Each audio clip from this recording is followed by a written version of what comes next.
Police Review Commission to order. Can we have a roll call, please? Yes. So we have Chair Martinez, Here. Vice Chair Flores, Here. Commissioner Cantu, Present. Commissioner Garcia, Here. Commissioner Hegstrom, Here. Commissioner Jackson, Here. Commissioner Lawson. Present. Thank you. Now we'll go ahead and move on to the conflict of interest. There's no conflicts of interest that I'm aware of. Filling in for Floyd Andrews, my name is Christopher Dixel with the City Attorney's Office. Hello. So I have a question. If our employers were to weigh in on a case that we're going to provide public opinions and input and even information on cases that we're looking into in the future, how do the conflict of interest requirements apply in that case? Well, I would encourage you to reach out to either myself or Floyd. Okay. Off the record, and then preferably before the conflict of interest arises. So if you are aware of any potential conflicts of interest, the best thing that you can do is reach out to us as soon as possible and make us aware of it, and then we can address any concerns that we have at that time. But the key there is to do it before, because sometimes if you forget or there is in fact a conflict of interest, it could have material effects on the decision that's made as a result of the body. Okay, that's good to know. Thank you. If there's nothing more, then we'll go ahead and move on to agenda review. I would like to make note that agenda item 8B, the NACO webinar series training, has been removed. There were some issues regarding broadcasting. These came up just earlier this week, so we were not aware of them. So essentially, we have to get permission from the speakers because that training is still not out to the public yet. And we tried to replace it with another training that has already been published on our website and on YouTube. But then they also mentioned that we also have to get permission from the speakers as well. So it's just a whole bunch of broadcasting issues that we ran into. So I'm sorry that this is being removed for today. Commissioner Lawson? I move that we approve the agenda as amended. We have a hand up. Are we taking comments? It's going to be Council Jimenez. Oh, she's promote her. She's a panelist. She needs to be promoted.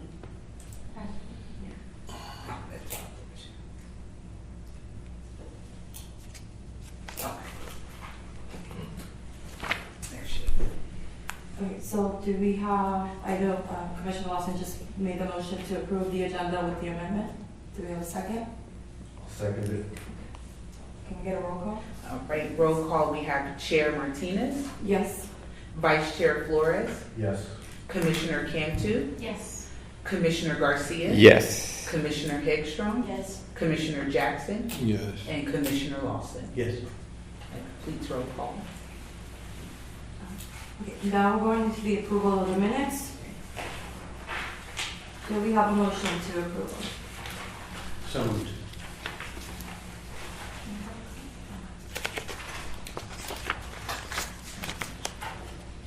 What was that, Commissioner Lawson? I move to approve the minutes.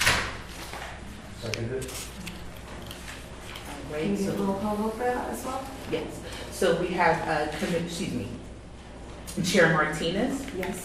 Vice Chair Flores, Yes.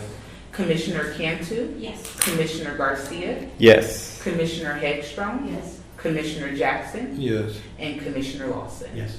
That completes roll call. Thank you. Now moving on to public forum. I'll take this one. So we have a speaker here in person. It's going to be Cordell Hindler. Cordell, you have 3 minutes to speak. Thank you. So good evening, Chair Martinez, Commissioners. For the record, I am Cordell Hamlin. I have some wonderful updates to share with you all. So here's 4 of them. So number 1 is I did attend the Richmond Youth Council meeting on August 27th, and I have encouraged them to apply to fill the remaining vacancies because we want to get their input on how they, about their relationship with police. So I will be going back to them later this month, on the 25th. So, and I will encourage them to fill these slots. Because we need to have some more youth at the table. That's one. Then number two is, you are all invited to the Contra Costa Mayor's Conference on October the 2nd, which is, the day after your meeting. It's going to be held in the city of Martinez, so I'll get more information by the middle of this month. So, but you do have to RSVP ahead. So it's only $70 per person, so that includes dinner too. Also coming up on September the 20th is the Spirit and Soul Festival, which is it's going to be at the downtown lot on McDonald, and if you have not been there, it is wonderful. I'm telling you. There's going to be a classic car show, so it's from 11 a.m. until 4 or 5, so roughly.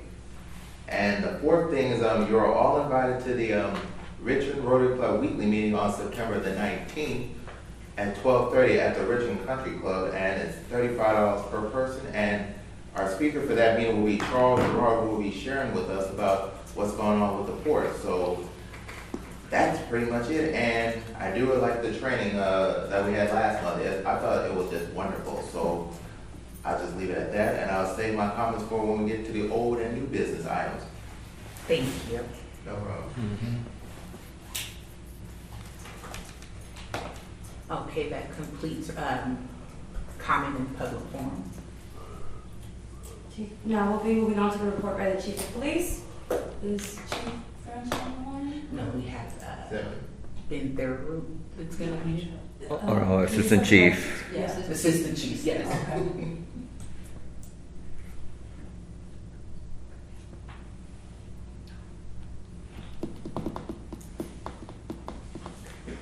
There it is. All assistants, okay. Hello, hopefully everyone can hear me okay. Yes. All right. Good evening, Commission. How are you tonight? Hopefully you're all doing well. My name's Tim Simmons. I'm the Assistant Police Chief. I'm filling in for Chief French tonight, who is attending to issues. So I will start with, I've got 4 areas to go over with you. I'll start with just a brief notation for some of the community events that we were part of this year. We had a wonderful, successful National Night Out. 35 officers were involved, visiting neighborhood parties across the city. If you had an opportunity to see any of them, hopefully that was a good experience. We really enjoy it. It's one of my favorite events the entire year. This coming September 13th, we've been invited to participate in the Festival Fiestas Patrias. That will be the 23rd Street parade. We'll be marching in the parade, and then we're going to have informational booths and tables at the end festival portion that's actually being held in San Pablo. And then we've been invited to participate in the 25th anniversary of the Latina Center on September 25th. We will be there and we will be part of that as honored guests. And we're very grateful for Miriam and the Latina Center and everything that goes on there. So that's just a brief overview of some of the community events that are citywide that we have coming up. Our shot spotter stats. So activations are down 27% month over month, which is that's the direction we like to see those go. So that's a good stat. And then they're down 11% year to date. So overall, from January to now, comparatively speaking from the year before, we are trending in the right direction with at least our shots fired. And when you look at activations throughout the city, they are actually spread pretty evenly throughout the city. We did have a shooting in the Iron Triangle that accounted for a few of the ShotSpotter activations there. But overall, when we looked at ShotSpotter, there was not, the data didn't really point to an ongoing problem or a back and forth related feud to anything specific, which is what we like to see, that it's not something that might be ongoing and emerging up. So I was happy with what was going on with ShotSpotter and our shots fired calls. Our crime stats, to give you kind of an overview of that, our violent crime month over month is down 22%. So that's a great trending statistic. Year over year, or year to date, I should say, we're down 1%. So we're pretty much holding steady when you consider the whole year, January till today. Comparatively speaking, there's not much movement there. And as it relates to our violent crime, still something that we're focused on and working on to decrease. Um, our property crime, however, is a problem month over month. We have a 27% increase in property crime from one month to the next. That's an unusually high spike of property crime from one month to the next. But if you look at it over year to date, we're down 19%, which is trending in the right direction. When we drill down a little bit from both our violent crime and our property crime, the most significant areas of concern that have come out, just looking at it from the month over month perspective, the cause for the rise in the violent crime areas have been sexual assaults and aggravated assaults. Um, I don't know if you all have seen in the local newspapers or heard from residents about the Point Richmond tunnel sexual assaults that were going on earlier in July, but there was three or four of them. We have somebody in custody on those cases, same person responsible for all of them, and charges have been filed. So we should see our sexual assaults drop significantly this uh, next statistical go around. Um, Aggravated assaults, that's a very concerning one because those are often assaults that cause injuries to people. And those are up significantly also month over month, and they're also up year to date. So we have some work to do to try to figure out what's going on there. And we're working with our other partners throughout the city, ONS and The Rock, to kind of see if there's ways that they can engage certain folks to help those stats dissipate and go down. And then as it relates to our property crimes, the area of concern have been our grand thefts and our vehicle thefts. So we had significant increases in grand thefts. That's particularly problematic because that's impacting a lot of our businesses in Richmond. That's where we're seeing most of the grand thefts, businesses and um, like labor workers. So a lot of equipment being stolen out of cars, tools, things like that being stolen out of trucks and out of work boxes that are in trucks that are people parking in their garage, or not in the garage, I'm sorry, on their driveway. We are working with crime prevention in regards to that to get some information out to the community about better securing their items, not leaving maybe those trucks out on driveways if they can get them in garages or move them in other places or empty some of the more valuable pieces out of the car and lock them up someplace else. That's just some of the crime prevention things we're working on with a neighborhood council and through Michelle Milam and our crime prevention unit. And then vehicle thefts, which have been a problem in our city for a while, and they continue to be a problem. And that is something that is a constant, we're constantly working with crime prevention and other resources to try to impact grand theft, vehicle theft, because when someone wakes up in the morning to go to work and their car is gone, it's a disruption to their work life, their family life. Um, and that's something that we would like to see turned around. And then the last area I have for my report is our use of force stats for the month of July. Um, the use of the wrap was 3 times in the month of July. The use of a beanbag less lethal round was 1 time. 3 taser deployments were used. And then 9 times officers had to use physical body force to overcome resistance. So that concludes the use of force for the month of July. And I believe tomorrow or Friday, we will be evaluating the use of force stats for August. So I don't have those available. But that concludes my report. Thank you. Commissioner Hexter? What about copper wire thefts? Are those still a problem? They are, but so actually was just looking at the copper wire theft stuff the other day. So they are a problem, but it's not as broad of a problem as what it has been in the past, where we were seeing copper wire stolen from multiple locations. Right now, we're seeing them still being stolen out of our city streetlights, which is not good, right? That creates a much broader public safety issue.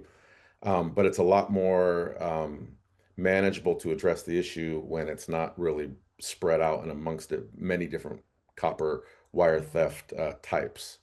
So still a problem, but not as big of a problem as it once was. Commissioner Wilson? Hello. I was wondering, I attended the Richmond Independence Day fireworks display event, and I was wondering how decisions are made regarding police officer personnel deployment, for to attend events like that, or to whatever, watch over events like that, because it did seem to me that there were too many officers who had too much idle time, and I was wondering, like, it seemed to me that wasn't the best use of their time, especially given what I've heard here before about concerns about mandatory overtime and understaffing and things like that. I mean, for example, the person who's directing the cars to their parking spaces was a uniformed police officer, which, isn't the case when I go to other events for, other municipalities. Sure. Yeah, no, that's a good question. So we have a manager that is responsible for analyzing and approving citywide permits for large scale events that are going to be city sponsored. And there is an analytical process that he goes through. It's without getting into the weeds, it's like a threat assessment, so to speak, where other entities are brought into the equation. So the event organizers, other city departments, the police department. And as they're evaluating how large the crowd is going to be, the population of people that might be around that crowd. So, for instance, if we're talking about the fireworks presentation, we expect anywhere from 7 to 10,000 people to be down in that area. But we also have to account for all the people that live in that area that might not be physically attending the event, but we have to account for them. So it's not just the staffing isn't just taking into consideration who's at that event and what's happening at that event, but what the public safety concerns might be around that event. So if there was a reason that we needed to evacuate that area, what kind of staff would it take to evacuate not just the event goers, but the people that live around that event? What would we have to do if we needed to get a fire truck or an ambulance? What kind of staff would it take to move people, to clear roadways, to shut roadways down? So there's a lot of analysis that goes into that. And then we do ask third-party entities to provide private security, and to the extent that they can, based upon budget and their constraints, we then augment with our staff in order to make sure that the public safety metrics are met. Um, and there usually is an element of overstaffing because you plan for what could happen, not for what happens usually and customary all the time. We learned from events like what happened on New Year's, I think it was New Year's Eve down in New Orleans, when there was understaffing at certain parts of Bourbon Street. We learned from other events that take place where there are these analysis, and the learning lessons that come out of those are uh, that impact how we decide to staff large scale events where we have thousands and thousands of people that we're planning on being there. Um, I don't know if that answers your question. I'm just trying to give you some insight into how what kind of goes into that analysis and what goes into that decision making process. That's helpful. Thank you. And Commissioner Garcia? So sorry if I missed it, but did you provide an update on the staffing? Because it sounded last month that it was worse. So I don't know if you did provide it. Okay. You're right. I missed that part. My apologies for that. I had prepared I had prepared everything to present to you guys, and I left that part out. So we are currently at critically low staffing levels. Our threshold Our threshold for active staff um, that are capable and able of working was 90. And by threshold, I mean when we drop below 90, we need to start looking at what does augmented patrols look like by outside agencies, engaging the sheriff, engaging the CHP, similar to what happened in the city of Vallejo. And we are currently at 81. We are at 81 active officers that are able to work, and that's from the chief on down, the chief of police to me on down. So we are starting to look at what did Vallejo do to augment their patrol? What have other cities done to augment their patrol so we can have a better understanding of what that looks like, what the impacts of that are. But we are at that place right now, like where uh, we just put out the mandatory overtime list, and I think officers are having to work 4 mandatory overtime assignments right now each month, and that is the highest it's been since I've been employed with the city of Richmond, about 17 years. Never seen it that high ever.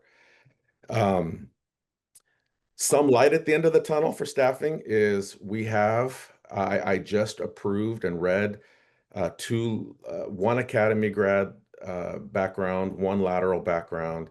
We have 3 other lateral police officers that are in the background phase right now. And I'm highlighting laterals because entry levels are great, but we don't realize an entry level candidate filling a patrol beat until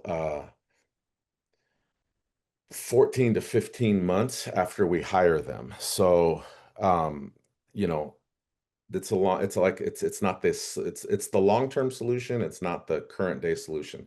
So when I say lateral, when I talk about a lateral, that's somebody that we could have hired and working in as soon as 6 weeks, six to 7 weeks. And they bring all that experience that another jurisdiction, that another city has invested in them, all that training, all that experience that was invested by another city, we get to now take advantage of that. You know, lately, for the last few years, it's been other cities taking advantage of our investment. Um, so I'm hopeful that the 5 laterals that we have in the pipeline, the 2 that I just approved, the other 3 that are on their way, could start to provide some relief to that situation. Yeah, no, hopefully, my mom was a victim of a hit and run, and I definitely have seen that there's even a backlog of investigations on hit and runs in the city. So it's been a tad frustrating for my family that this individual has not been caught. Yeah. I'm aware of that, and my heart goes out to you and your mom, and I'm sorry that that's your experience right now, but I am aware of the situation. Yeah. Thank you. Commissioner Campbell? Thank you. Circling back on a little bit of Dan's questioning around overtime and what you're saying about staffing, to me, the amount of upcoming events, even National Night Out, 35 officers being on patrol, seems like it would cause more overtime, and we don't want our officers doing so much overtime that they're not in their right mind, they're not at the best protecting and serving our city. And so I'm trying to better understand, even though you've been invited to all of these, how do you analyze and also restrict attending so many community events when I think more than times than not, if we were asked the community, would you like us to solve hit and runs or sexual assault or violent crimes, they would say, please focus on that, not necessarily on this community event. And so I'm just trying to see how you analyze and ensure that the main goal of protecting and serving, especially around violent crimes and the increase around certain ones, is still kind of being maintained while also possibly causing more overtime. Sure. Yeah, no, that's a great question too. So one part of our mission, the mission of the Richmond Police Department, is to engage the community in a relational way, in a relational manner. So the community events are a major core principle. It's one of the major prongs of our 3-legged stool the analogy I like to use. It's one of the major legs that if we take that element away, there's a major gap in how the police department provides service to the community. that engagement is one of the layers of service that is provided. And those type of events that I'm referring to, there's not very many of those. And most of the officers that attend those they're not from the investigations bureau where they're doing the follow-up on those events. They wouldn't be tasked with doing the follow-up on those cases. They're patrol officers that are assigned to patrol, whose main job and duty is to interact with and engage with the community as part of their regular duties and job. So there really isn't a gap in terms of, if they're doing this community event, why aren't they solving the more complex crimes? It's not necessarily the same group of people that would be tasked with both of those things. Um, and then the other thing is, those events are never mandatory. So these are officers that are choosing to come out to these events as they look at their discretionary time they have available to them. And it's more so a reflection of their own desires, as really why they got into this profession to begin with, is so that they can have real human interactions with people. Um, in Richmond, we don't like to say that an officer is going to contact you only on your worst day. There's a Paulian principle out there that we really buy into. That's the police are the people and the people are the police. And the best way to be community oriented is when you're able to become like-minded with the community. The only way you become like-minded with the community is if you're engaging them on a human level and not just Thank you. in their, worst state. I have a clarifying question. So you mentioned that because of the low staffing of officers, you guys will be tapping into other law enforcement agencies. But from my understanding, in order to do that, you have to formulate MOUs within every agency so that they can stay within the guidelines of RPD. So that I just want to pose a question. Let me clarify. I appreciate you asking for the clarification. We have not contacted any outside agency. I want to be very super clear about that. Like, what I'm suggesting is we're studying and looking at what other jurisdictions have done and how has that worked and what have the impacts of that been, so that we have information to try to compare to see what that would even look like here. But there's been no reach out, no contact made. It's more of a study session that we're doing. And to your point, there absolutely would be an MOU that would be created. But to be honest with you, the MOUs don't restrict the outside agency's policies. They're always beholden to whatever their department policies are. Really, what the MOUs dictate is what is the scope of work that we're asking them to do, and what is the price they're going to charge us for it. So that's something to really consider and think about. Look at when you're talking about say the MOUs come to the commission, right, for review, you're really going to want to look at them through that lens, because no other outside agency would forego their own agency's policies. So when we have mutual aid, each department is beholden to the policies of their agency when they deploy into another jurisdiction. So the MOUs really outline scope of work, cost, what resources are we saying they could use? What resources are they bringing to the table? It's more of the logistics like that. But there's been no contact. There's been no reach out, no contact. We're just looking at what other cities have done right now. Thank you for the clarification. All right, so we'll go ahead and move on to public comment. We have one in-house. Cordell Hindler, you have 3 minutes to speak. Thank you, Nicole. So, good evening again, Chair Martinez, Commissioners. For the record, I am Cordell Hindler, and I'm a member of the Park Plaza Neighborhood Council. So, thank you, Chief Simmons, for that report. But I have my own input. So, one of the things that I don't think it was mentioned is 23rd Street corridor. When I call the police, I have reported that people are hanging around 7-Eleven in the last 2.5 weeks, and it's going to be a concern because people like myself, I do not feel safe going over there because that business alone attracts problems. And so I called the police on a number of occasions, and I gave them the descriptions of what they look like and what they were wearing.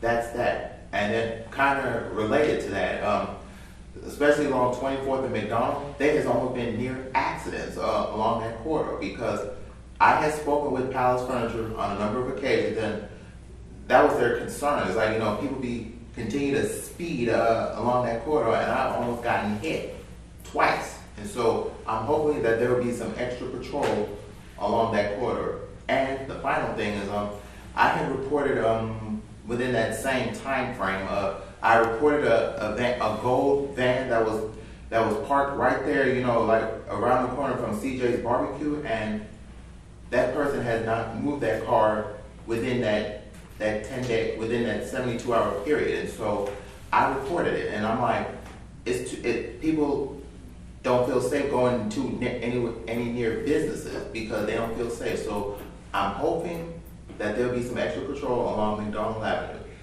And I'll just leave it at that. Am I allowed to respond? Can I respond or no? Is that not allowed or appropriate? No, yeah, we don't responses, sorry. Okay, all right, okay. Are there any speakers or any public comment online? If so, please raise your hand. We have no other public comments. Thank you. Now moving into old business. So we'll start off with the ad hoc committees. So I just wanted to bring this up again and provide a little bit of context about what the CPRC's movement has been around that. So just very quickly, last year on November 6th, our city attorney provided clear guidelines on what was a subcommittee and what was an ad hoc committee. So subcommittees were ongoing and limited in terms of scope and time, and they were Brown Act entities. And they would need support for creating the agendas and a certain amount of legal support. Whereas an ad hoc committee, had a limited duration and limited scope committees and are subset of the commission and are not a Brown Act committee. So there was various examples that were given that day. So what ended up happening was that we ended up saying that we should have no limit of the times that a committee could be meeting, and the reports will come back to the full CPRC, and that the ad hoc committee has a very specific purpose. And at some point, it could potentially turn into a standing committee, which is the subcommittee.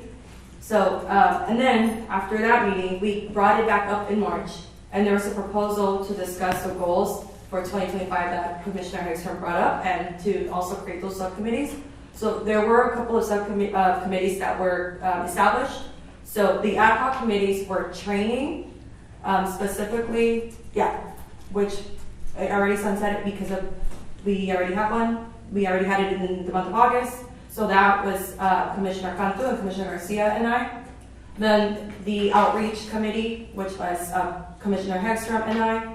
And then Commissioner Cantu and Commissioner Lawson had mentioned 2 other ad hocs that could potentially create the framework and guidelines for ongoing work to convert those into actual subcommittees. So those 2 were the compliance with the state laws and to review RPD manual.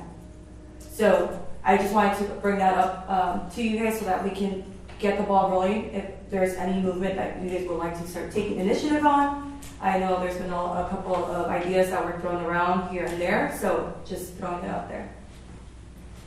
Commissioner Cantu? Thank you, Madam Chair, for bringing this up.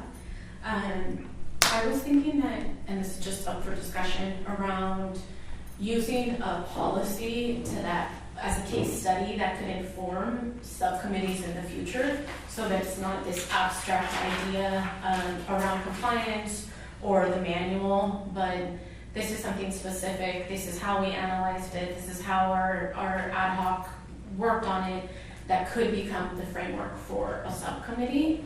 And so I'm very interested in the use of force policy at this point. I think that was also mentioned in that last meeting, and so it's something that I wanted to double back on. And it could be working with other folks, or it could be working with you, Dan, to see if this could be a case study that then would move into a subcommittee in the near future. Sure. I was actually thinking about volunteering for the other ad hoc, the police manual, although I would prefer, I don't know if we've actually formed that subcommittee yet, I would prefer to begin that work once we have the support of an independent investigator Mhm. who could, help with their expertise. So I would propose that we start that committee, maybe start the work on the committee once we actually have somebody permanently in place. That could be like one of the initial tasks, I guess. Yeah, so it would start off as an ad hoc and then it would slowly move into a subcommittee. Possibly, yeah. Any other comments? We can move on to the next item. We have a public. Oh, sorry. I was about to say, point of order. So, we have a public comment. Cordell Handler, you have 3 minutes to speak. You may begin. Thank you, Nicole. So, thank you. Good evening again, Chair Martinez, Commissioners. For the record, I am Cordell Hamlin. I have looked at the Brown Act handbook, and it does specify that having an ad hoc committee, which comprised of 2 or 3 commissioners. So I know I was on an ad hoc committee for another commission. So I do like the idea, but as long as it doesn't, it's not a Brown Act violation. So as it was stated, that the ad hoc committees, can meet outside of the regular meetings, so that way they can work on the policy manual and other things. So and they can bring it back to the full commission, to get some input. So I do like the idea of an ad hoc committee. So I just hopefully it'll be open to the public. So that way the committee, because I say that because I listen to the city of Berkeley's police review committee meetings, and I'm like, and they do have committees that have 2 people or 3, and I'm like, and they are open to the public. So I just want to put that for the record. Their committee meetings are open to the public. So that's it. Thank you, Cordell. Do we have any comments via online? If so, please raise your hand at this time. We have no other public comment. Thank you. Now moving on to agenda item 7B, receiving an update from Bill Wallen and Associates. Mr. Wallen, the floor is yours.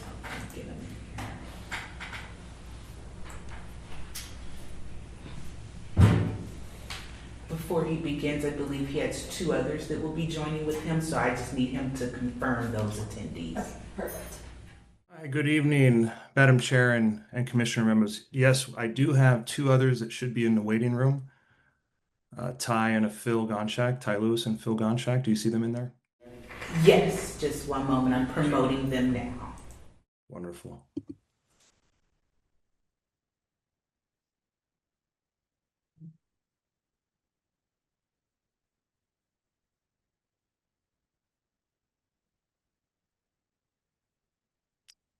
All right, I see both of them here on as panelists.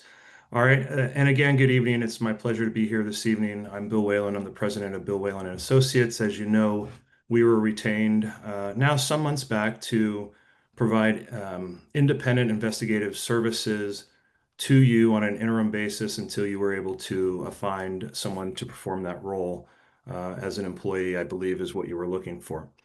The last time I appeared in front of this panel, it was just myself. These 2 gentlemen in front of you were present during the interview process with the City Council. They were not here, as you know, last time we all met, and there was a request on your behalf to meet the other investigators that would be helping you out, and that's both Ty Lewis, who's a retired police chief and city manager in California, and Phil Gonchak, who's also a retired California police chief and went on to be a county administrator in the state of Colorado. And I'll let both of them speak to their own resumes. And just quickly before we do that, I know I was also asked by Floyd to discuss just a little bit of the case triaging that we've done based on the number of backlogged personnel complaints that, and investigations in general that you had. And so without getting into detail about that, we did do that analysis. And the overarching framework was multifaceted. One is, what is the community impact by the nature of the allegation if proven true? So clearly extreme uses of force, allegations of unlawful imprisonment, things like that, officer-involved shootings would have a very high community impact. We looked at, just based on the complaint as written, the availability of evidence, and then lastly was the time factor. And we talked about this quite extensively the last time we met, that several of your cases are pushing up against the statute of limitations. And for those of you in the public that aren't aware of what I'm discussing, the police officers or public safety officer Bill of Rights does specify that any discipline for an allegation of misconduct must be issued within 1 year of someone who is authorized to do the investigation, upon which time they receive that investigation. It's a little bit different in the way that the commission is operating because you aren't actually the police department doing the investigation, but you're under your charter. You did decide to incorporate the same rules under the government code. So in looking at all of those things, and by way of example, let's say somebody alleged that they were pulled over, it was racial profiling, obviously a significant concern. I'm sure you would want investigated. But if you just received that complaint last week, we have a year to investigate that. You may have a complaint that perhaps isn't as significant, but it was received 9 months ago. That would potentially rise up on the level of priority so that we could get that done before statute was up so that you as a body would have an opportunity to review and decide what decisions you wanted to make with that. I am aware, well, clearly that there was a recent officer-involved shooting, as well as one in February. And I can tell you that both of those have reached the top of the priority list, and we're currently looking at those. But I will acknowledge, without getting into detail, that both of those cases are under review by the California Department of Justice, and that limits our ability at this moment to conduct our own independent investigation. We're really limited to what evidence is out there independent of the officers involved because of the involvement of the Department of Justice. So I want to put that out there. There is a concept that's called tolling, and that is where the case is under investigation. Ostensibly, it's a criminal investigation because the Department of Justice is involved. That doesn't mean that anybody's criminally culpable. It just means that's one facet of the investigation. And in order for us to do a thorough investigation, we need access to the information that they have. And so we're in discussions right now with your attorney, Floyd, to see if perhaps we're going to toll these investigations or if the evidence that's available is sufficient enough to render a finding based on your standard, which I commented last time is actually an elevated standard based on the industry. Usually it's a preponderance of the evidence, but yours is clear and convincing evidence, which is a higher level of proof than would normally be required. So we are looking at the cases to see if enough evidence exists in order to render a valid opinion, a valid finding for you to use. If not, we will recommend that these cases be told, and then we'll move on to the other cases. And so with that, I will open the floor to my partners there, Ty and Phil. And Madam Chair, you can call on them in whichever order you choose. We'll go with Ty first. Thank you so much for giving us a report, Mr. Wallman. Good morning, or I almost said good morning. It's evening here. I've been and I'm actually in Texas this evening, so my timelines and my and everything is a little bit messed up. So I appreciate the patience. I'm Ty Lewis. I appreciate Bill's introduction. He and I and some of the others that you're going to meet have worked with each other for a while. As mentioned, I am a former police chief. I was in law enforcement for 25 years. Worked in a couple of different agencies in the Central Coast and Central Valley of California before transitioning out of law enforcement and becoming a city manager, which I did for about 3.5 years before retiring recently. As part of that, Bill and I, as I said, have worked together over the years, and I went into private investigations. And so I have an extensive background in all aspects of policing, use of force, all the way to internal affairs investigations, not only conducting them, but overseeing them, reviewing them. And as you know, was brought up probably by your city council one of the first times that I met, is why is that important to you? And I don't want to speak for my colleagues here, but I can tell you that working with the city of Richmond and in this particular assignment, I think is really gratifying and rewarding in the sense that we're all committed to making sure that our profession holds the highest standards and being able to look at these from various angles and bring trust, which was one of my core ethos principles as a police chief and a city manager, is to bring trust to communities and for police departments is what my motivation is in continuing to be able to do this work for city governments, county governments, and in this case, the city of Richmond. So that's a little bit about me. I am working on two of those cases that Bill mentioned a bit ago, the two officer-involved shootings. I'm in the process now of gathering evidence and reviewing information. And hopefully we'll be able to proceed through some of these cases quickly and resolve them to the satisfaction of this particular board. With that, I'm happy to answer any questions you might have about me or my background. And so very nice to meet you all. Thank you. Any questions from my commissioners? Okay, we can go ahead on and move on. Is it Bill? Yes, it is. Thank you. It's nice to meet you all, Chair, Vice Chair, Commissioners. I really appreciate your time. My name is Phil Gonchak. I come before you tonight as a special investigator on behalf of Bill Whalen and Associates, but I have a career spanning public safety over 25 years, not just in the safety space, but also in public government, both as a police chief and as a county manager in two different states, primarily California, but most recently in the state of Colorado as well. Then I most recently handled all strategy for the city and county of Denver Police Department. So working on a number of different boards, civilian oversight, police oversight, citizen review boards on behalf of the police department and a number of different city council members in the mayor's office in Denver. I'm excited to work hand in hand with these other gentlemen and obviously your staff as well to make sure that accountability in this profession is held to its highest standards. We are always important looking into our commitment and making sure that supporting the Richmond's commitment to transparency, integrity, and community service are of utmost important to our organization. And my role is to offer independent, thorough investigations and most importantly, actionable insights, ensuring that our decisions are both informed by national best practices and obviously local realities to your organization. I come here again before you answering any questions you may have and happy to stay on the call as long as needed. Nice to meet you all. Thank you. Commissioner Hexter? Excuse me. Thank you. Do any of you speak Spanish by any chance? We have a large Spanish-speaking population in the city of Richmond, and I think it's important to be able to communicate with the complainants or any witnesses. Well, I can speak. My grandmother's Spanish or is of Mexican heritage, and I grew up speaking Spanish with her, and took several years of it in high school and college. Although I would not say I'm a certified translator, I do have the ability to communicate fairly well.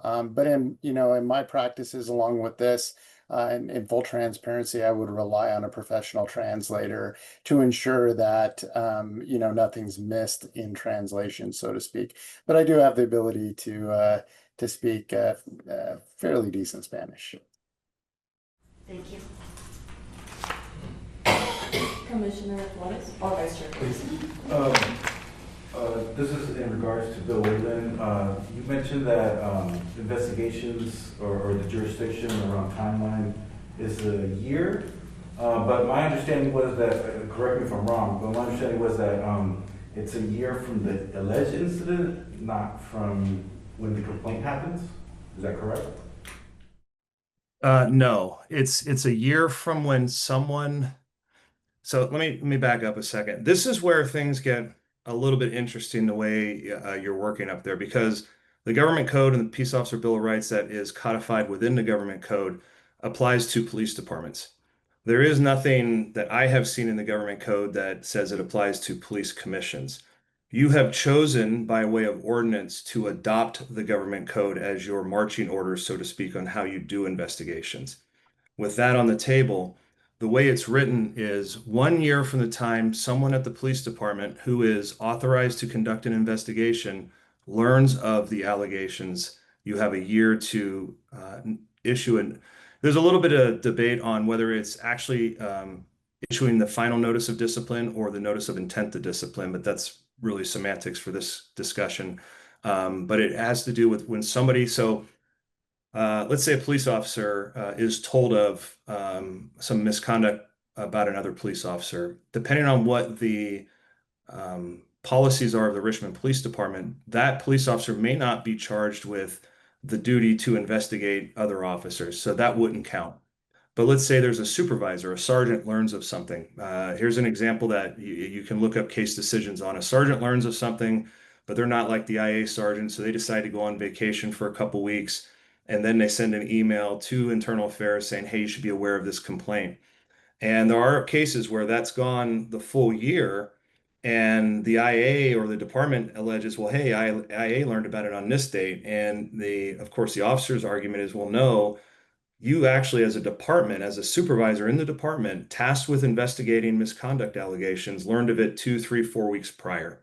And that's the date that the statute of limitations starts. So it's not the actual date of the incident itself. It's when someone at the department learns that is duly qualified to and tasked with conducting misconduct investigations, learns of the allegation. Thank you. Absolutely. Commissioner Cantu?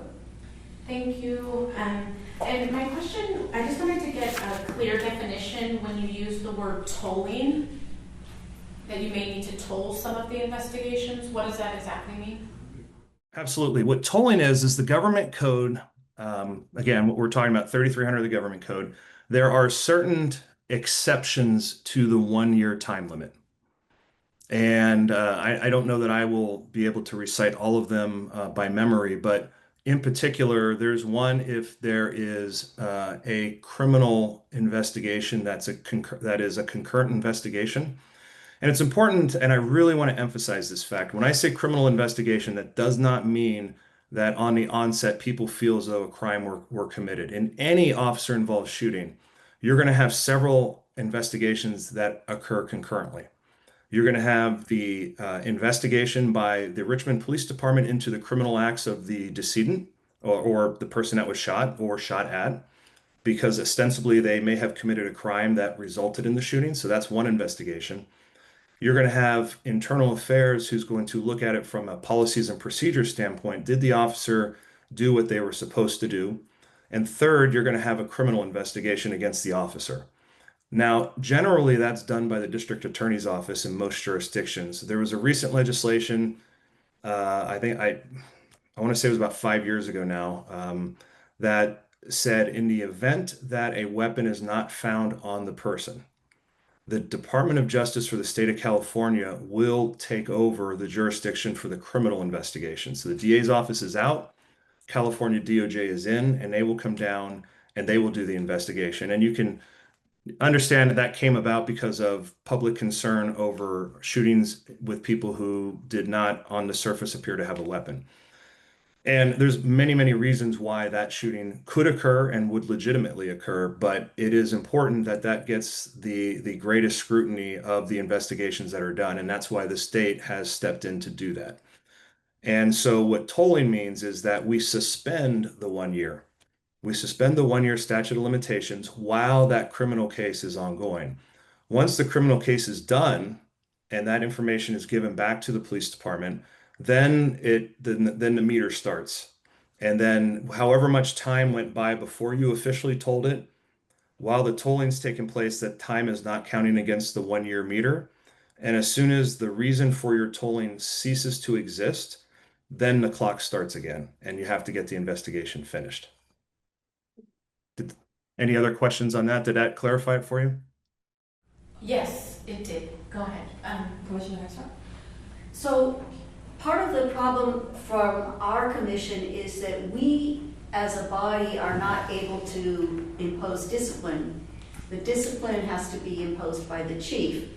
But the time limit that the chief can impose discipline may be different because she's, I believe, that only allowed from 1 year from when her department learns of the action, the inappropriate action. Is that correct? So even if we make a decision that's after that 1 year point from when she learned about it, she can't do anything about it. That time is, that clock is done, it's over. So I really, I'm going to make sure I swim in my lane and not step into any sort of legal analysis because I'm not an attorney. Um, but if I'm understanding you correctly, the 1 year is the 1 year, and if you have a reason to toll it, then that suspends that 1 year for that period of time. But it is whatever your disciplinary process is, has to occur within that statute of limitations. And if it doesn't, then you are barred from disciplining the officer. Thank you. City Attorney, would you want to say something? Yeah, I was just going to say, I appreciate you hedging that a bit, Mr. Whalen, and I'm happy to follow up in writing any statute of limitations and any time periods as well. So feel free to either reach out to myself or Floyd if you have any questions on it. But it's all going to be baked into the police officer bill of rights, which is in the government code. Yeah. Thank you. Commissioner Pemberton? Yeah, I would appreciate a written analysis of that to be sent to all commissioners, if that's okay. BCC, Yeah. I can see Floyd wants to take Yeah. first step. Thank you. My actual question was, thank you so much for laying out the process. I'm just thinking about, you laid out IA, our commission, a possible, the DA, but then now California DOJ, and you laid it out really clearly. I wondered if, and I've read our ordinance and our code, and I haven't seen a communications policy on how we communicate all of those moving parts to the families of the victims of the OIS. And I just wondered if they understand the amount of people that would be questioning them and their processes and their rights, and to schedule something, etc. I just think I'm really glad that you're investigating. I'm just wondering, has the family been reached out and communicated that this that there will be ongoing investigations, and this one in particular may be told because of the DOJ? I cannot speak to what you as a commission or what the city has done. We have not done that level of communication.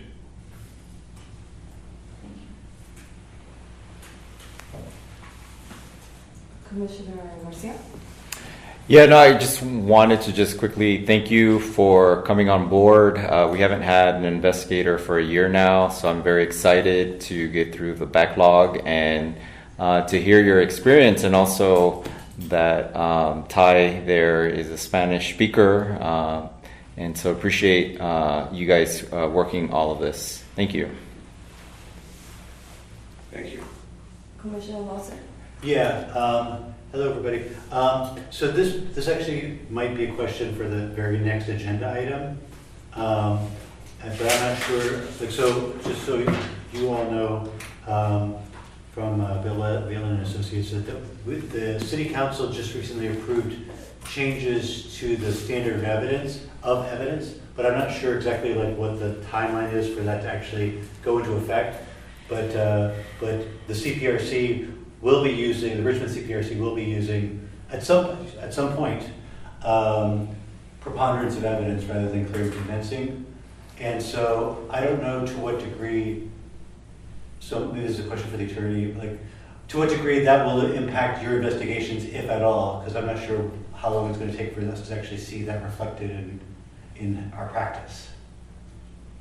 Yeah, my understanding is that for the next item, when we address it, there's a meet and confirm aspect to it, so Right, things okay. are still undetermined. Okay, thank you.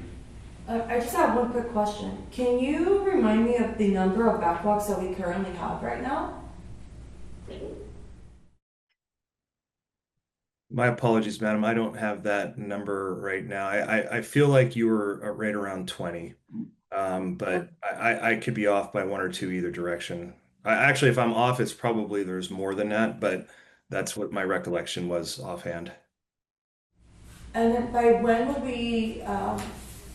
would the investigations for those cases start? Are they also ongoing? Are the other two investigators, Ty and Philip, picking up on those? So there was right now Ty has his hands full with the OISs. There was one other investigation that he was starting to look at. So what I think we'll do as Phil his availability clears up is what I'd like to do is at least for a bulk of ones that rose up on sort of the metrics is to reach out to the complaining party and do a preliminary assessment. In some cases, in one case in particular, and without getting into details, that we weren't able to contact the complaining party, the information left was no longer valid.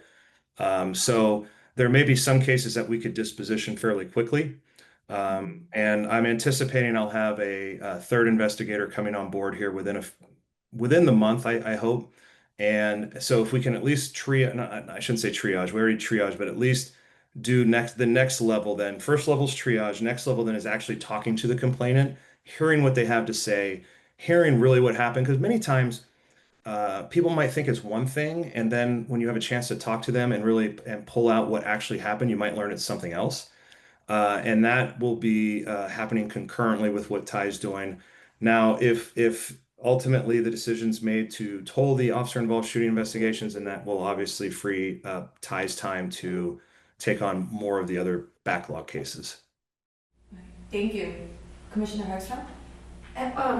From what I have seen of the cases, the complaints that we get forwarded copies of the complaints, some of them were clearly out of our jurisdiction.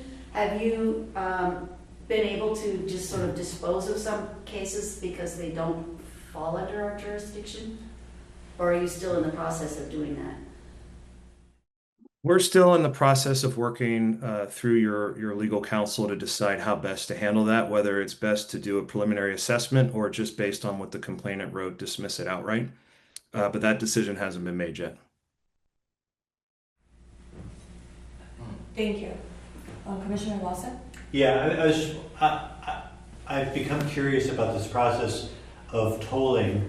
And so in my experience, like in union grievances and things like that, when you're going to toll the deadline or the timeline for a particular issue, it's something that both parties have to agree to, like the union and the employer. And so I heard you say if we decide to toll the timelines, is this something that can be unilaterally done by our commission or by the city of Richmond, or is it something that has to be agreed upon with some other parties to toll the timelines? Respectfully, sir, I have my opinion with that, but as alluded to earlier, we're starting to get into a legal analysis that I think best for your legal counsel to advise you on. Okay. Communicate the same to Okay, that'd be great. Thanks. Vice Chair Flores? Will we be getting reports on the complaints that are either, no jurisdiction or the complainant is not, no longer available and things like that, like an explanation of why the decision was made around those?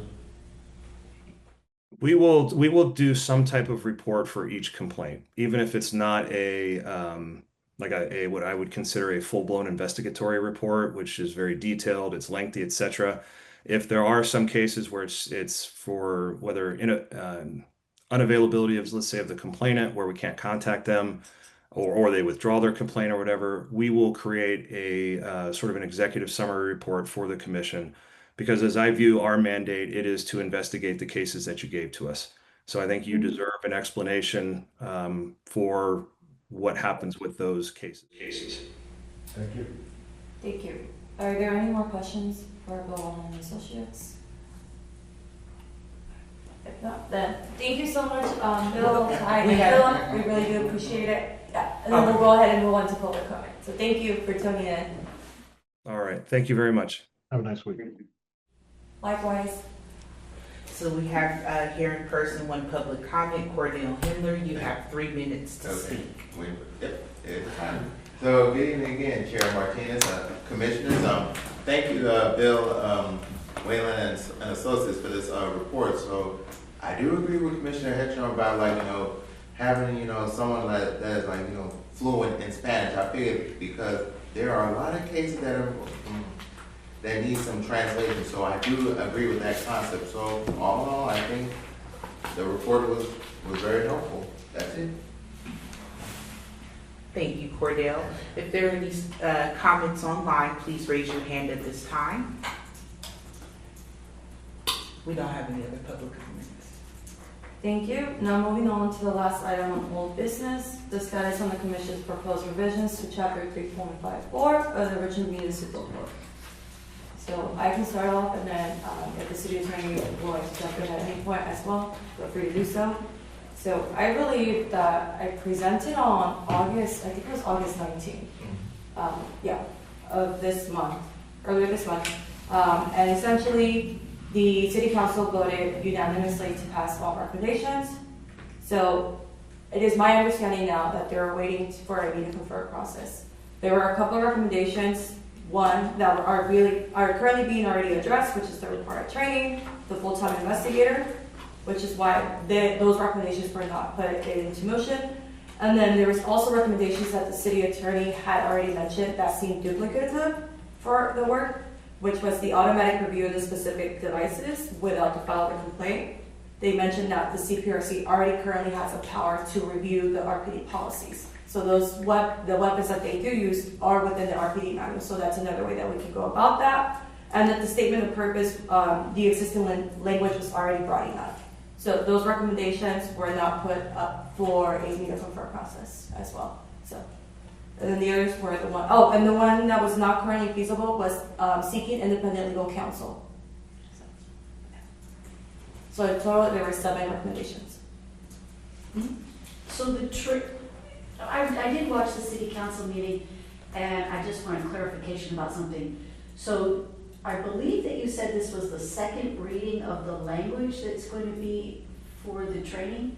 The second one was approved, yes. So the training was, for the second reading, was approved already. So what is the specific language?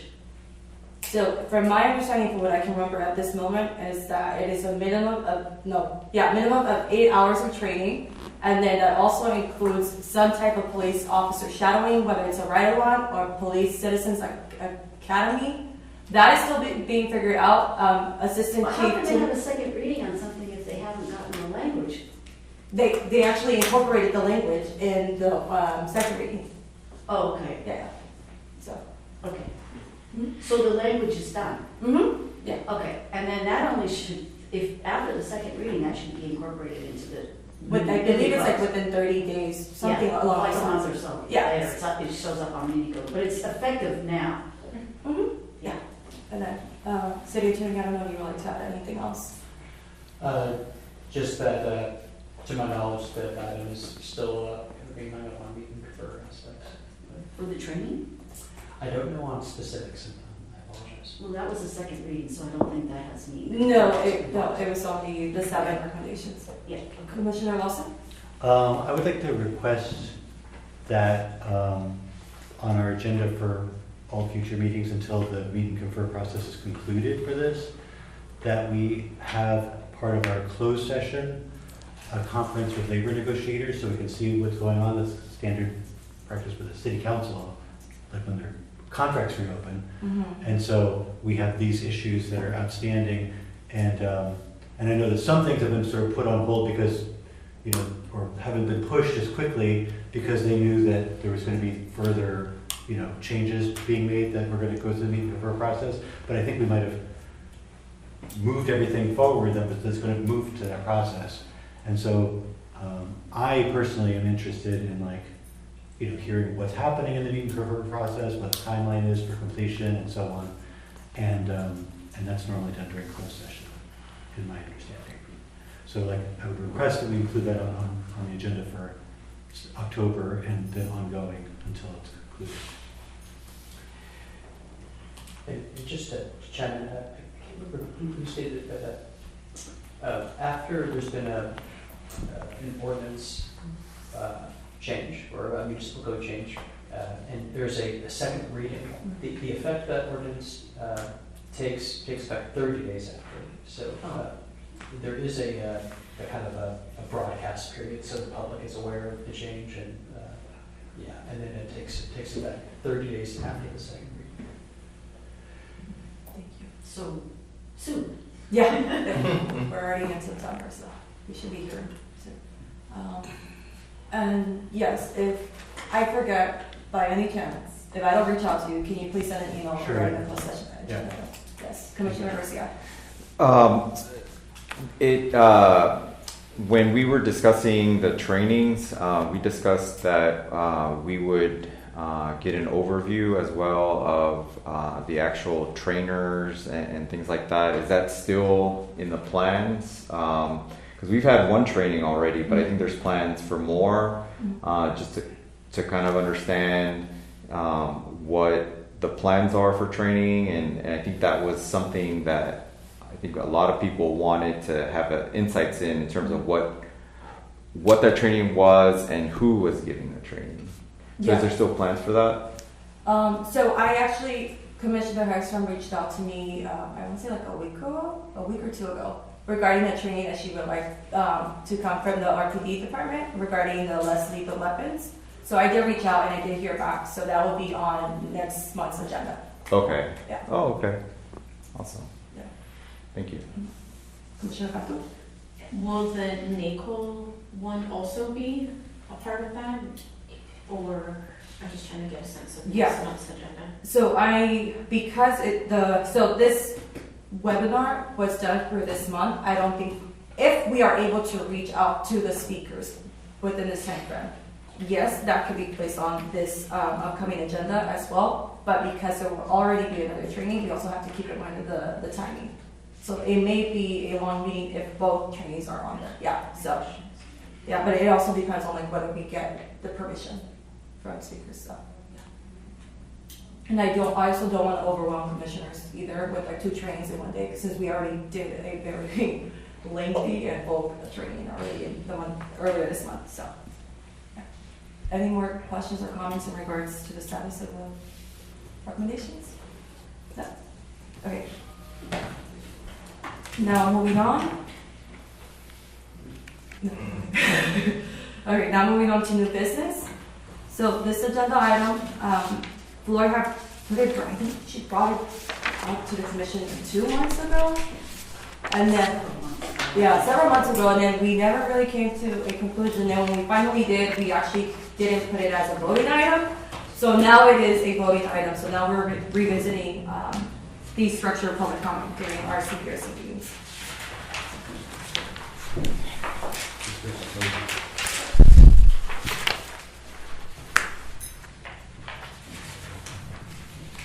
And I do remember that Commissioner Lorber had proposed a certain structure, and I believe the city attorney did include it on here. Or I may be wrong. I'm available to go over the structure Yeah. if anybody has any questions on it.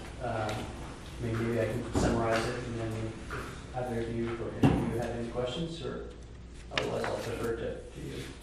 Can I ask a question, please? Yes. Thank you. So I never understood why we were even addressing public comment, because it seemed like none of the commissioners had a problem with the way we were doing it. But for some reason, Floyd put it on the agenda. Did you think there was a problem? Commissioner Santos?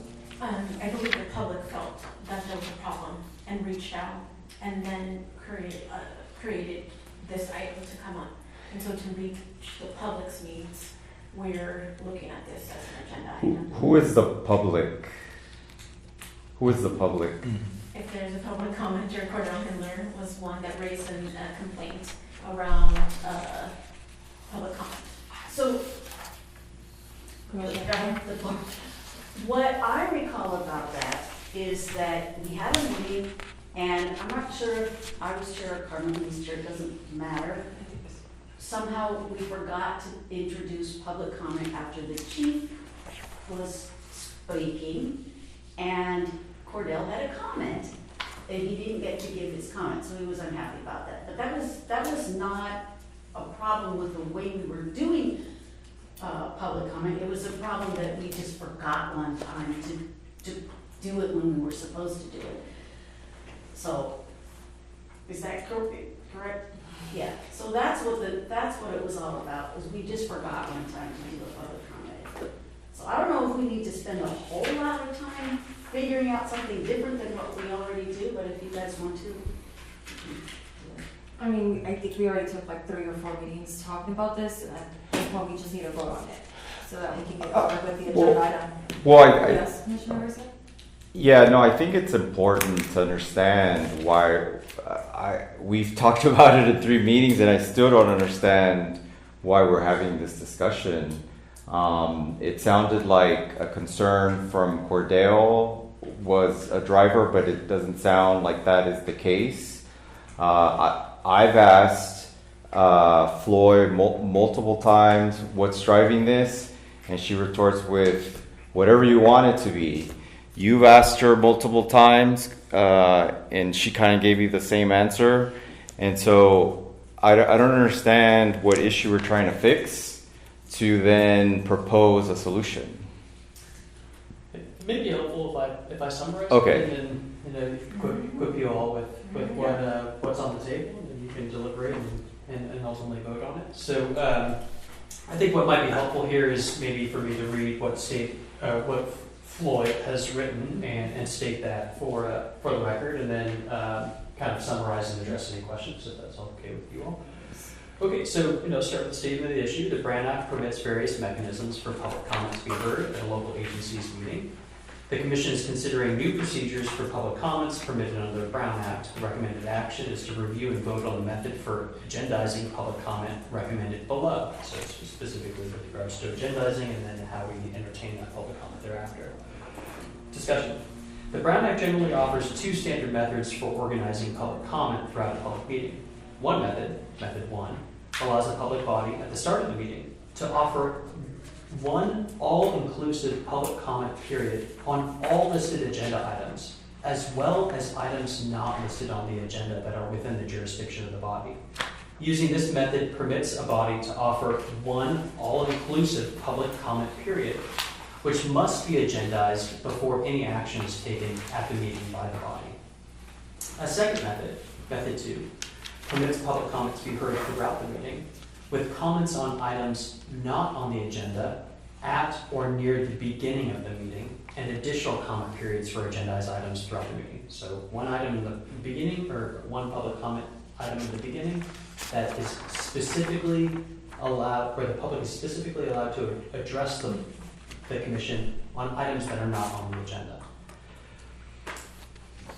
The Brown Act is arguably unclear as to the exact meaning of an agenda item for purposes of requiring public comment, but clearly public comment must be permitted on any agendized item prior to the body takes action on it. So action items require public comment, either at the beginning of the meeting, see Method 1, or once the agenda item is called and prior to the vote of that item, see Method 2. When a body elects to have one all-inclusive comment period at or near the start of the meeting, the public comment period required by the Brown Act is satisfied. No further comment period is required. The Brown Act does not, however, permit additional public comment periods that are not otherwise required. It only sets minimum standards. At the July 2nd, 2025 CPRC meeting, the Commission considered various options for receiving public comment at Commission meetings going forward. As the July 2nd discussion concluded, the Commission appeared to be ready to move on the following procedure now recommended by the Commission Attorney. So the recommended action. Organize public comment at regular CPRC meetings as follows. A. Agendize the report from the Chief of Police before the open forum public comment period begins. So Chief of Police report would go before the general public comment period opens. B. Agendize open forum for public comment on any subject within the jurisdiction of the Commission, including items on the agenda and items not on the meeting's agenda, after the agendized report from the police chief. So step A is put public comment after chief of police report. Step B is to expand the scope of what that general public comment period can be for, to include items both on the agenda and items off the agenda. Step C, provide an additional public comment period after the presentation of all items agendized as old business. So at the very end of old business, there would be a public comment period. Our current practice is there is a public comment period at the end of each one of the items, despite no action being taken. Step D, provide additional public comment periods prior to the commission taking action on any agendized item. Public comment provided during these periods should be limited to the specific agenda currently under consideration. This is very consistent with what we're currently doing. So anytime the commission takes an action on any item, there must be a public comment period before the item concludes. So I'll finish this off and then I can summarize kind of the changes. But note, the additional public comment period contained in C and B above are not required pursuant to the Brown Act under the public comment procedures outlined above. Although the Commission's attorney recommends the above outlined public comment procedure for CPRC regular meetings, other public comment procedures that satisfy either method 1 or 2 described in the discussion section above are also acceptable. So just to recap, what's been outlined was 2 methods of satisfying the Brown Act requirements. And what's being presented here is actually a blending of the 2. I would even call it belt and suspenders here. So our current open public comment period falls before the Chief of Police report. And after the proposed change, that public comment period would fall after the Chief of Police report, and it would be expanded to include all subject matters within the board's jurisdiction, not just items that are not on the agenda. And then all public comment thereafter would be contingent upon the action of the board. So old business would have a public comment period not at the end of each individual item under old business, but instead at the very end of old business. So you cover all items for this meeting, for example, it would be A through C and then public comment period. And then for new business action items, there's going to be a public comment period per usual at the end of, prior to the end of each one of those items being heard before the vote. And with that, I will go ahead and turn the floor over to you all. Thank you so much for the clarification. Start with Commissioner Lawson and Commissioner Gatto. Did that answer your question? I would like to make a motion, and then if I receive a second, I would like to speak in favor of my motion. So I move that we adopt the recommended action outlined in this memo. I second. Okay, so my argument in favor of my motion is I think this is a well-formulated, well thought out, belt and suspenders, we're covering more than what the legal requirement is, while also, creating some structure for how public comments will work in these meetings. I think that it's good to I don't know that this was the thought process behind this document being created, but I think it's really super helpful for us to be thoughtful and deliberate and, actually decide what our procedures are for how we run our meetings. That was not my experience when I first joined the commission. And I understand when things, sometimes, committees can be run in a very casual way and it works well for a while, but then if it stops working, you have to actually create more structure and rules. And I think these are really reasonable and fair to the public and to, actually moving business forward in the committee. Commissioner Gatto. Thank you. I'll also share why I seconded this. One, in seconding the agendizing of the chief of police reports before public comment. One, we're prioritizing their time to ensure that these are long meetings, they're starting at 7 o'clock in the end of the day, and we are the Community Police Review Commission, and so prioritizing their time and making that at the front really shows our commitment to our chief and to the police department. And it satisfies the public who have wanted to specifically make comments on that report, as we saw tonight. For the second one, agendizing open forum for all items, I absolutely love it. I wish we could do this at City Council because of accessibility. our meetings are late at the evening. Sometimes they go till 10 or 11 or 12 o'clock at night. And then there's closed sessions and then we have to wait. And it's so hard for working people, low-income people, people that have working jobs and children to stay when they may have an issue on their mind, but they can't wait till 9 or 10 or 11 o'clock, so it's for accessibility. For point C, additional public comment, this goes to efficiency. When I came into the board, this commission, meetings were extremely long. They were a little unorganized. It was hard for me to be onboarded and to understand the flow and the structure. And so this creates like an efficient, effective flow for all of the old business to just, and these aren't voting items, so it makes sense for us to do one old business comment. And then the last one is because of any type of action, that should be allowed for public comment. And so I think we're going far and beyond with fairness, with creating a community accessible process that will be on every single agenda report, so it'll be easily legible, and that's why I seconded it. Commissioner Garcia and then Commissioner Hextro. So my question on what's driving this, for the record, still has not been answered. I just want to put that on the record. I've asked that now over 3 meetings, and I just want to make that clear. What's driving this has not been made clear to me. I did have a question in terms of an example in which another body subject to the Brown Act is using this bells and whistles. Is there an example in which this is being used successfully? What is being proposed today? Not off the top of my head, but it's up to each board, commission, and legislative body to decide for themselves how they run their meetings. Would you agree that we would be the only Brown Act entity in the whole city of Richmond that's doing its own thing? I can't make a determination on that because I'm not looped into all Brown Act bodies within the city. So are you familiar with the city council? Are they using this? City council does not use this method. Is the planning commission using this? I'm not familiar. Point of order. Can we have comments? I'm gonna talk.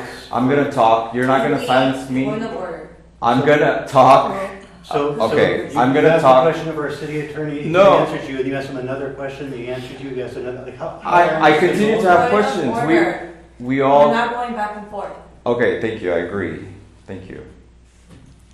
And then, so we don't have a good example of anyone using this. We don't know what's driving this. I have read it multiple times. I have an advanced degree from UC Berkeley, and I find this to be very confusing. And I'm sure the general public will agree with that as well. And so I have concerns that people like Cordell, who could have commented 3 minutes on each item, will now be limited to just 3 minutes for everything on the agenda. And That's not what it is. and so, What is it? point to order, I'm talking. I was quiet when she spoke, so I get to speak. Thank you. So I think we need to account for a public that will want to make comments on different items, and limiting them to 3 minutes potentially over a group of agenda items is a travesty. And in my opinion, equivalent to what's going on in the federal government right now, trying to silence people. So I think trying to silence people is the last thing I want to do, and that's why I'm not in favor of this.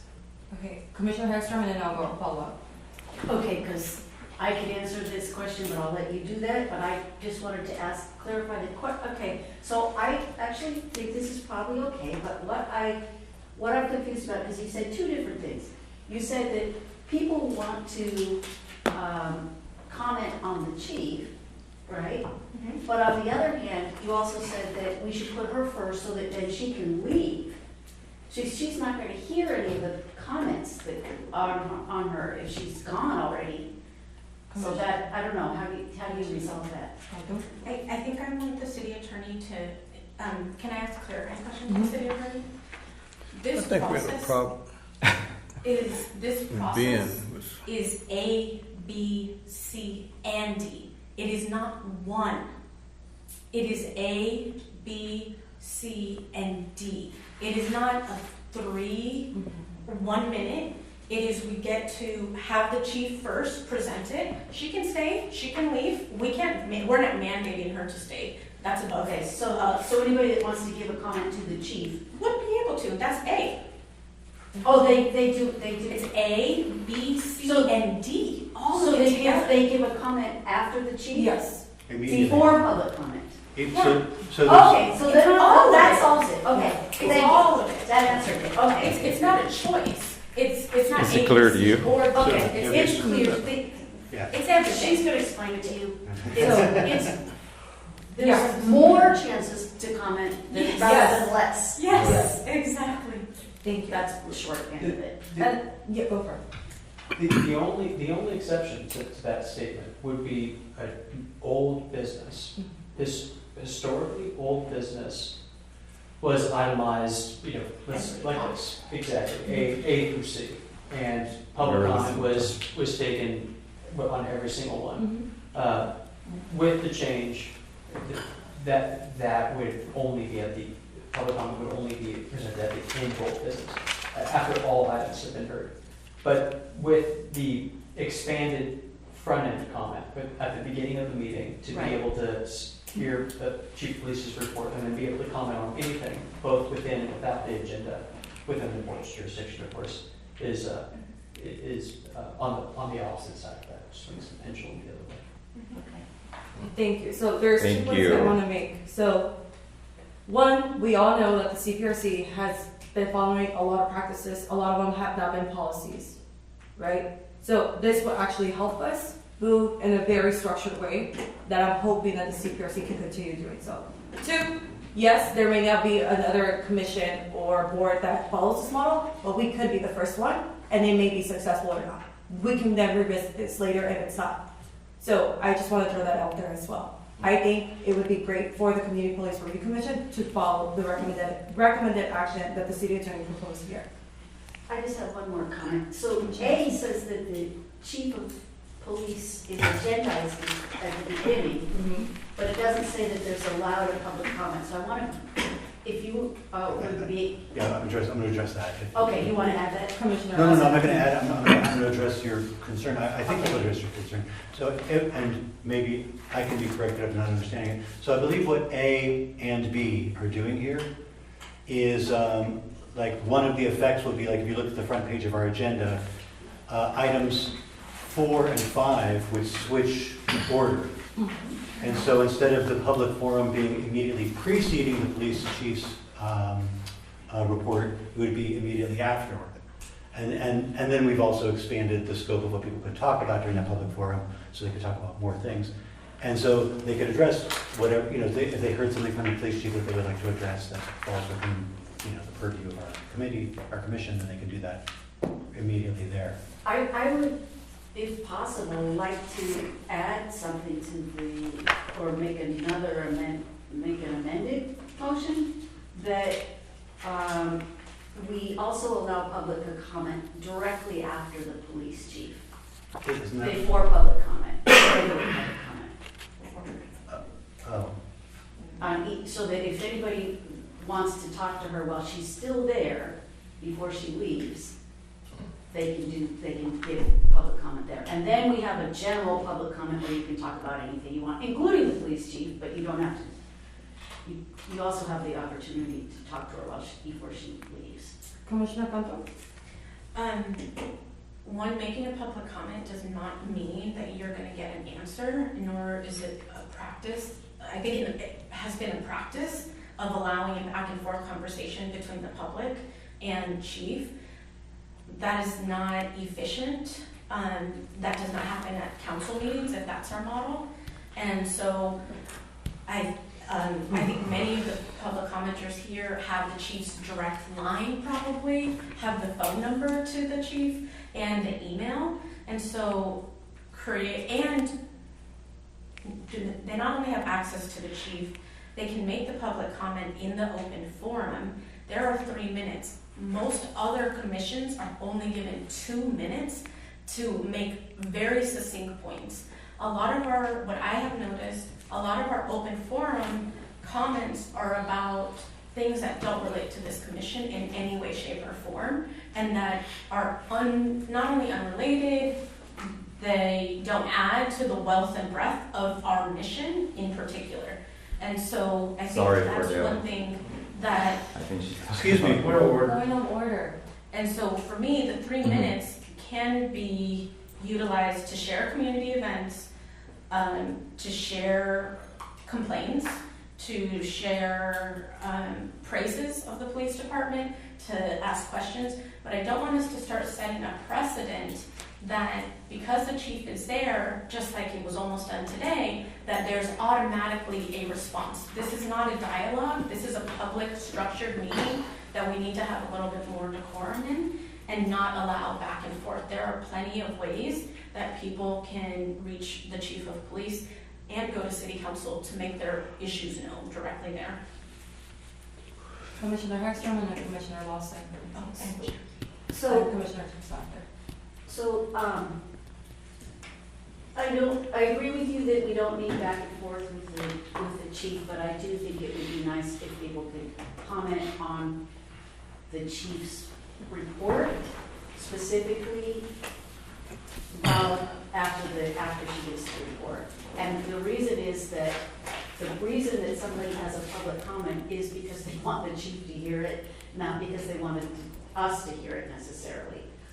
But I also think that maybe we should try to limit, and I think most meetings, the comments are supposed to be on things that are related to the commission. Yep. And so we get a lot of comments that are not, like you said, not related to the commission. I think maybe we should make it be very strict and say that the comments have to be related to the commission. City Attorney. Currently, where there is a public comment, it should be on an item within the board's jurisdiction. How often do we enforce that?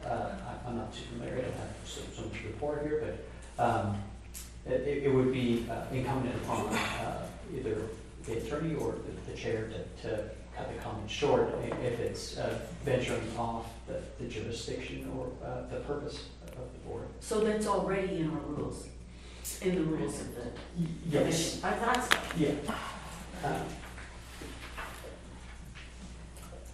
Commissioner Jackson. Yeah, and I think to your question, Oscar, that this kind of started with the union speaker, Ben. Oh. And that's how it kind of started. That's when I started first hearing about we want to change the way we want to, do our meetings. So I'm wondering if this is to isolate any speakers, or and give everybody a chance to say whatever they need to say. But that's what I think. That's the answer that I never got. Yeah. Why did we even start talking about Commissioner changing Lawson. it? I'd like to call the question for a vote. Okay. May we get a roll call? So, we'll go ahead with roll call. Chair Martinez, Yes.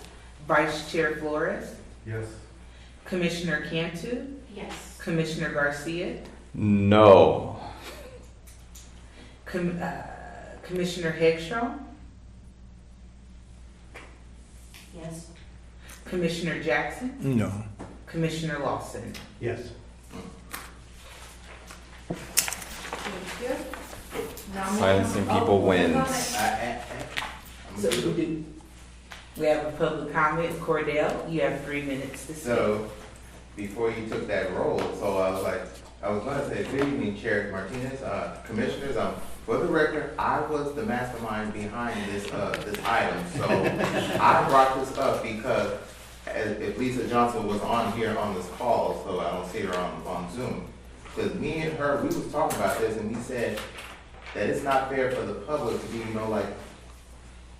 excluded on, because we might have comments we want to ask the police chief, and so we feel that it's fair to have the public, to speak after the chief of police's report, and then among other items, because if you remember at the previous meeting, I submitted Exhibit A, the transcripts from the November 2024 minutes where it had my name on there after when the chief gives her report, and I was under the impression that I did provide my report, but at that meeting back in the spring, I felt I was excluded because I didn't give my comments.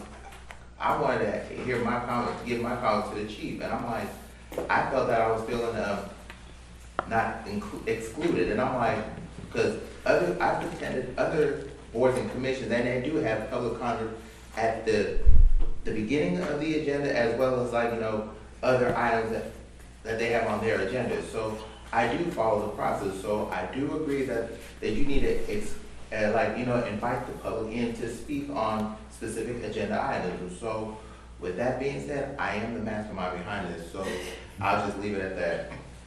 Yeah, sorry about that. That was disappointing There's you. the point of order, there's no back and forth with public comment. Or should we all just chime in whenever we want? Point of Is that- order Should we as all- well. Okay. Yep. Yeah. Okay, Thank now you. moving What's the on. difference? Okay. There you go. We have one more public comment online. We have Lisa. You are able to speak at this time and you have 3 minutes. Hi, can you hear me okay? Yes. Okay, great, thank you. Good evening, commissioners. I just want to clarify, because this has been addressed by public comment. This was all spawned because of 2 Brown Act violations that were filed by more than one person and requests for cures for those Brown Act violations. And that was because after an agendized item, when the police chief spoke, Floyd prevented Cordell. She actively said he could not speak. And then the following meeting, the same thing happened. That is a violation. So in their city's chance to try and cure this, they came up with this finagled plan for how you guys would provide public comment, making you a unique board from any other public body in the city of Richmond. What you're now doing tonight is again saying that you can't comment when the police is there, as Carol tried to convey to you guys that the public would like the chief to hear things. There's members of this commission that have alienated the chief and gone out of their way to alienate the chief. So why would she stay on a call as soon as she's given her comment? You guys don't actively encourage her to stay. You don't encourage any police person to stay or hear from them. So you aren't promoting good relations, which is still part of the very first comment in your ordinance, to promote positive relations. And secondly, the other issue you have now is if you guys vote on an old business item or take any action on an old business item, you are now saying that you can take that action if it's part A and you take that action, but the community isn't allowed to provide public comment until you've gone through maybe 3, 4 old business items.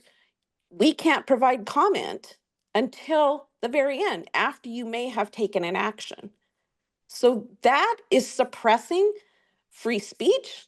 It is suppressing transparency, and it is absolutely suppressing democracy. Thank you.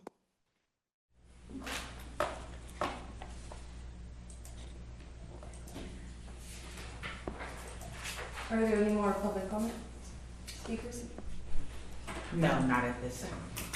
Now moving on to new business, agenda item C, to discuss NACO conference in Minneapolis that's taking place on October 26th through the 30th, to consider and vote for an alternate commissioner attendance.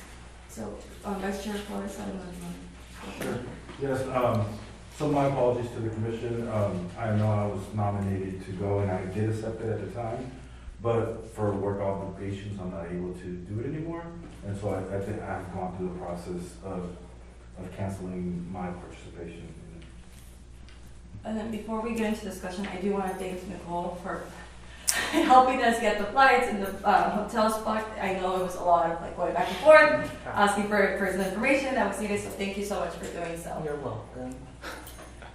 And then, is any other commissioner interested in going? I would also like to remind you all that we did agree that moving forward, anyone who is attending a training, that they will be providing a report back at the following meeting. So that is still a plan. And if there's no alternate commissioner, then I guess we'll just leave it at 2.